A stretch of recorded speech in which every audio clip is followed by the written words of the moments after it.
SIR form fill আপে নারাজ বাঁকুড়ার আদিবাসীদের একাংশ। তাঁদের বক্তব্য, আদিবাসীরা দেশের আদি নাগরিক, তাদের কেন নাগরিকত্ব প্রমাণ করতে হবে?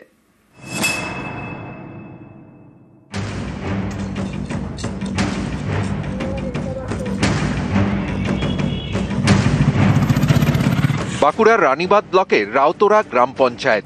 এখানকার ভেদুয়াশোল সহ বেশ কয়েকটি গ্রামে আদিবাসীদের বাস। তাদের বাড়িতে এসআইআর ফর্ম বিলি করেছেন বিএলও, কিন্তু আদিবাসীদের একাংশ এসআইআর ফর্ম ফিল আপ করতে নারাজ। তাদের যুক্তি, আদিবাসীরা এদেশের আদি নাগরিক, তাই আলাদা করে নাগরিকত্ব প্রমাণের দরকার নেই। আমি নিজেও ফর্ম ফিল আপ করিনি, কারণ আমি মাঝি সরকারের কার্ড ধরেছি। এই দেশে দু ধরনের সরকার রয়েছে, একটা মাঝি সরকার আর একটা গণতান্ত্রিক সরকার। তো আমি ভুলবশত আমি কার্ড ধরেছিলাম, 95 সালে ভোটার ধরেছি, আধার ধরেছি, প্যান কার্ড ধরেছি, আরও অনেক কিছু। এটা সিটিজেনশিপ, যেটা বুঝতে পারলাম যেদিন থেকে না এই সিস্টেমে গেলে তো আমার এই দেশ, আমি তো বাইরে থেকে আসিনি। এসআর ফর্মটা আমরা ফিল আপ করিনি এই কারণে। আগে কিন্তু আমরা আমাদের আদিবাসীর যে অধিকার, এগুলো আগে আমরা জানতাম না। এখন যে আমরা দেখলাম যে আদিবাসীর যে অধিকার, যে আদি যুগ থেকে যে এই দেশের আমরা রাজা লোক, আমরা যে বসবাস করে এখন আছি, যে আমরা বলছি এই ভারত একটা দেশ, কিন্তু না, আদিবাসীদের দেশটা হচ্ছে গোডমানা দেশ। আর তোমরা যদি ফর্ম ফিল আপ না করো, তোমরা বাঁকুড়া জেলা প্রশাসনের বক্তব্য,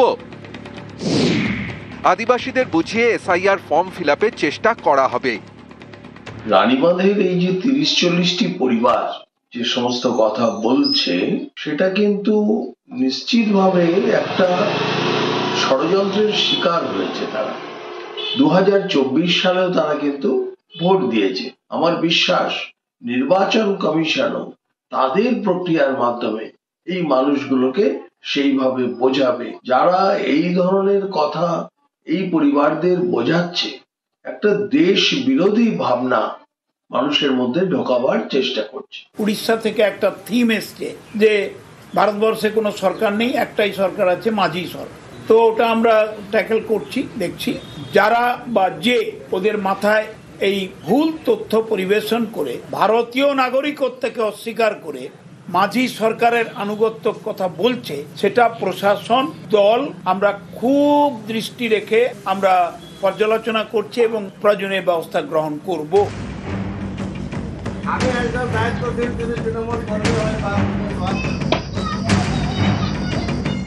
বাঁকুড়া থেকে প্রিয়ব্রত গোস্বামী, নিউজ 18 বাংলা।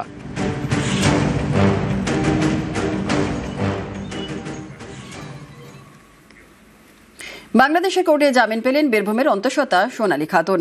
জামিন পেলেন আরও 2 পরিযায়ী শ্রমিক সহ 6 জন। বাংলায় কথা বলায় গত জুন মাসে তাদের আটক করে দিল্লি পুলিশ। বাংলাদেশি সন্দেহে জোর করে পাঠিয়ে দেয় বাংলাদেশে। প্রায় 6 মাস ধরে সেখানকার জেলে বন্দী ছিলেন, শেষমেশ জেল মুক্তি।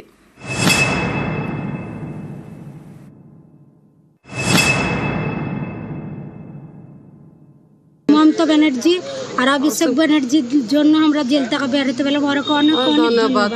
আমরা আমাদের দেশ ফিরতে চাই, তাও জেলখানায় মেলে সমস্যা হচ্ছিল, তো আপনাদের লেগে আমাদের সম্ভব হলো। বাড়ি বীরভূমে, কাজ করতে গিয়েছিলেন দিল্লিতে। অভিযোগ, সেখানে বাংলায় কথা বলায় বাংলাদেশি বলে সন্দেহ করে দিল্লি পুলিশ। গত জুন মাসে আটক করে অন্তঃসত্ত্বা সোনালী খাতুন সহ 3 পরিযায়ী শ্রমিককে। তাদের সঙ্গে ছিল 3 নাবালক। অভিযোগ, 6 জনকে জোর করে পাঠিয়ে দেওয়া হয় বাংলাদেশে। জুন থেকে ডিসেম্বর হয়ে গেল, বাংলাদেশের জেলে তাঁরা বন্দী। সোমবার এই মামলার শুনানি হয় বাংলাদেশের চাঁপাই নবাবগঞ্জের আদালতে। 5,000 টাকার বন্ডে সোনালী খাতুন সহ 6 জনের জামিন মঞ্জুর করে আদালত। তবে 3রা ডিসেম্বর ফের তাঁদের হাজিরার নির্দেশ দেওয়া হয়েছে। সোমবার সন্ধে বাংলাদেশের জেল থেকে মুক্তি পান সোনালী খাতুন সহ 6 জন।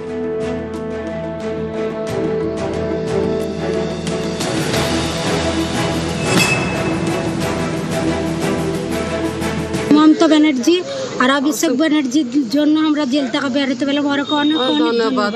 আমরা আমাদের দেশ ফিরতে চাই, তাও জেলখানায় মেলে সমস্যা হচ্ছিল, তো আপনাদের লেগে আমাদের সম্ভব হলো। আপনারা যদি সাহায্য না করতেন তা আমরা বেরোতে পারতাম না। প্রথম থেকে যেহেতু বাংলাদেশ কোর্ট থেকেও বারবার বলা হচ্ছিল এবং ইন্ডিয়ান হাই কমিশনকেও চিঠি পাঠাচ্ছিল যে এরা 6 জনই হচ্ছে বৈধ ভারতীয় নাগরিক, এদের আধার কার্ড হচ্ছে ভারতীয় আধার কার্ডের সঙ্গে ম্যাচ করছে, এদেরকে নিয়ে যাওয়া হোক, এবং এদেরকে অবৈধভাবে পুশব্যাক করা হয়েছিল। কিন্তু ইন্ডিয়ান হাই কমিশন থেকে কোনো রকম রিপ্লাই আসেনি। সোনালী যেহেতু প্রেগনেন্ট আছে, সেই হিউম্যানিটেরিয়ান গ্রাউন্ডে এখন বাংলাদেশ কোর্টেও ওদেরকে কিন্তু জামিন দিয়েছে আজকে। সোনালী বিবিকে ঘরে ফেরাতে কলকাতা হাইকোর্টে মামলা দায়ের হয়। তাদের দ্রুত ফেরাতে বলে কেন্দ্রকে নির্দেশ দেয় আদালত। এই নির্দেশ চ্যালেঞ্জ করে সুপ্রিম কোর্টে যায় কেন্দ্র। সোমবার শুনানি ছিল সুপ্রিম কোর্টে। দেশের শীর্ষ আদালত কেন্দ্রকে বলেছে মানবিকতার খাতিরে বিষয়টি দেখতে। বুধবার ফের শুনানি। হাইকোর্টে রায় দিলে সেটাও মানা হলো না, আবার সুপ্রিম কোর্ট চলে গেল। আমরা তো বাইরে খেতে পেয়ে না, পেটের জ্বালা দিল্লি গেছিলাম, পুষ্পক করে দিল্লি থেকে একবার বাংলাদেশ পাঠান দিলে। বাংলাদেশি না ভারতীয় নাগরিক এটা একটু যাঁচ করে দেখতো। বাংলা কথা বলার জন্য বাংলাদেশ পাঠান দিয়ে আছে মোদী সরকার, বিজেপি। বীরভূমের পাইকরের বাসিন্দা সোনালী বিবি দিল্লির রোহিণীতে পরিযায়ী শ্রমিকের কাজ করতেন। অভিযোগ, সেখানে বাংলাদেশি সন্দেহে পুলিশ তাকে আটক করে। তখন সোনালী অন্তঃসত্ত্বা। অভিযোগ, বাংলায় কথা বলায় 24শে জুন সোনালী সহ বীরভূমের 6 জনকে আটক করে দিল্লি পুলিশ। 26শে জুন তাদের বাংলাদেশে পাঠানো হয়। এর প্রায় 6 মাস পর সকলকেই জামিন দিল বাংলাদেশের আদালত। কিভাবে থাকলো কি না থাকলো আমরা তো চোখেও দেখতে পেয়েছি, এবং এতদিন ধরে কিসের লেগে ওখানে দিলে বাংলাদেশে একটা গর্ভবতী মেয়ে চলে আর 4-5 মাস থেকে বাংলাদেশে তাকে জেলখানায় ভর্তি করে দিলে। আর কে ক্ষতিপূরণ করবে? আমরা তো অপেক্ষা করি চোখের পানি শুকাই গেল আমাদের বহন তাকান দেখতে দেখতে। নিউজ 18 বাংলা। 26শে জুন 2025 সোনালী সহ 6 জনকে সীমান্ত পারের অভিযোগ, আর তারপর থেকে কেটে গিয়েছে 6 মাস। 24শে জুন 2025 সন্দেহজনক অনুপ্রবেশকারী হিসেবে দিল্লি পুলিশের হাতে আটক সোনালী বিবি। 26শে জুন 2025 কোনো কাগজপত্র যাচাই না করেই সোনালী সহ আরো 5 জনকে বাংলাদেশে পাঠানো হয়। 24শে সেপ্টেম্বর 2025 4 সপ্তাহের মধ্যে সবাইকে ফেরাতে কেন্দ্রকে নির্দেশ কলকাতা হাইকোর্টের। সময়সীমা পেরিয়ে গেলেও আদালতের নির্দেশ মানতে ব্যর্থ কেন্দ্র। 25শে নভেম্বর 2025 সোনালী বিবিকে ভারতে ফেরাতে ফের কেন্দ্রকে নির্দেশ সুপ্রিম কোর্টের। 1 ডিসেম্বর 2025 বাংলাদেশের আদালতে সোনালী বিবি সহ সবার জামিন মঞ্জুর। এদিনই সোনালী বিবি ও তার নাবালক শিশুপুত্রকে দেশে ফেরাতে নির্দেশ সুপ্রিম কোর্টের। এসআইআর ফর্ম ফিল আপে নারাজ বাঁকুড়ার আদিবাসীদের একাংশ। তাঁদের বক্তব্য, আদিবাসীরা দেশের আদি নাগরিক, তাদের কেন নাগরিকত্ব প্রমাণ করতে হবে?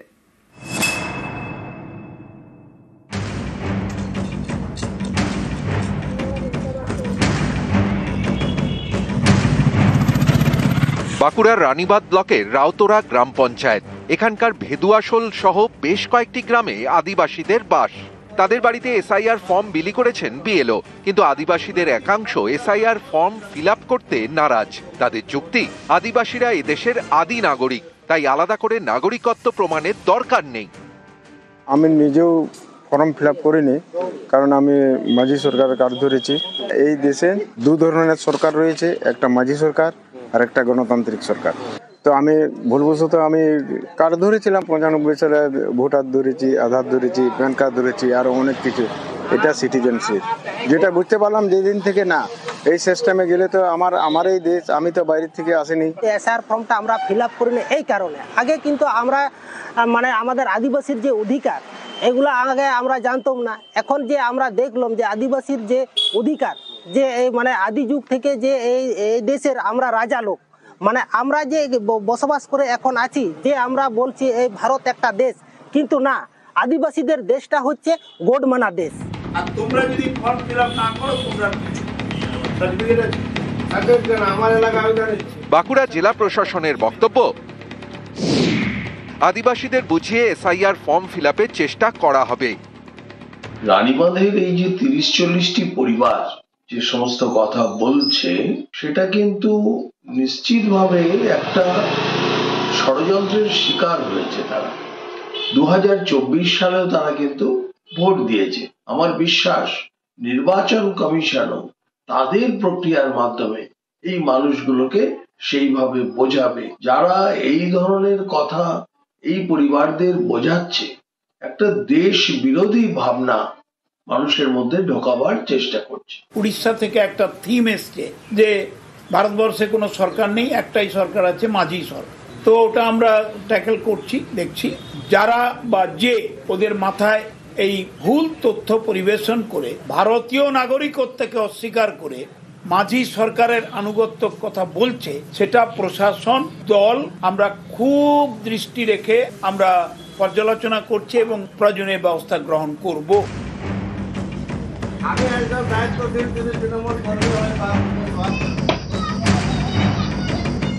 বাঁকুড়া থেকে প্রিয়ব্রত গোস্বামী, নিউজ 18 বাংলা।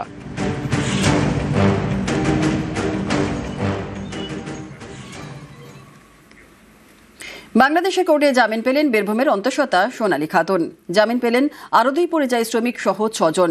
বাংলায় কথা বলায় গত জুন মাসে তাদের আটক করে দিল্লি পুলিশ। বাংলাদেশি সন্দেহে জোর করে পাঠিয়ে দেয় বাংলাদেশে। প্রায় 6 মাস ধরে সেখানকার জেলে বন্দী ছিলেন, শেষমেশ জেল মুক্তি।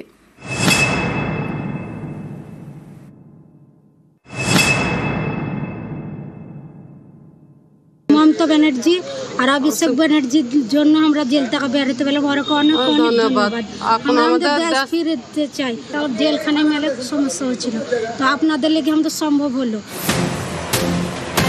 বাড়ি বীরভূমে, কাজ করতে গিয়েছিলেন দিল্লিতে। অভিযোগ, সেখানে বাংলায় কথা বলায় বাংলাদেশি বলে সন্দেহ করে দিল্লি পুলিশ। গত জুন মাসে আটক করে অন্তঃসত্ত্বা সোনালী খাতুন সহ 3 পরিযায়ী শ্রমিককে। তাদের সঙ্গে ছিল 3 নাবালক। অভিযোগ, 6 জনকে জোর করে পাঠিয়ে দেওয়া হয় বাংলাদেশে। জুন থেকে ডিসেম্বর হয়ে গেল, বাংলাদেশের জেলে তাঁরা বন্দী।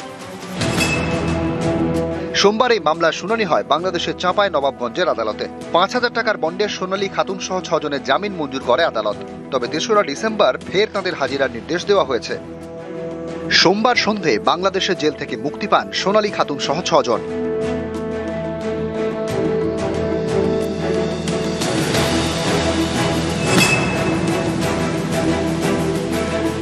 মমতা ব্যানার্জি আর অভিষেক ব্যানার্জির জন্য আমরা জেল থেকে বেরোতে পেলাম, ওরা অনেক অনেক ধন্যবাদ।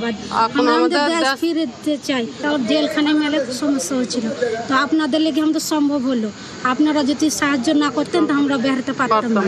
প্রথম থেকে যেহেতু বাংলাদেশ কোর্ট থেকেও বারবার বলা হচ্ছিল এবং ইন্ডিয়ান হাই কমিশনকেও চিঠি পাঠাচ্ছিল যে এরা 6 জনই হচ্ছে বৈধ ভারতীয় নাগরিক, এদের আধার কার্ড হচ্ছে ভারতীয় আধার কার্ডের সঙ্গে ম্যাচ করছে, এদেরকে নিয়ে যাওয়া হোক, এবং এদেরকে অবৈধভাবে পুশব্যাক করা হয়েছিল। কিন্তু ইন্ডিয়ান হাই কমিশন থেকে কোনো রকম রিপ্লাই আসেনি। সোনালী যেহেতু প্রেগনেন্ট আছে, সেই হিউম্যানিটেরিয়ান গ্রাউন্ডে এখন বাংলাদেশ কোর্টেও ওদেরকে কিন্তু জামিন দিয়েছে আজকে।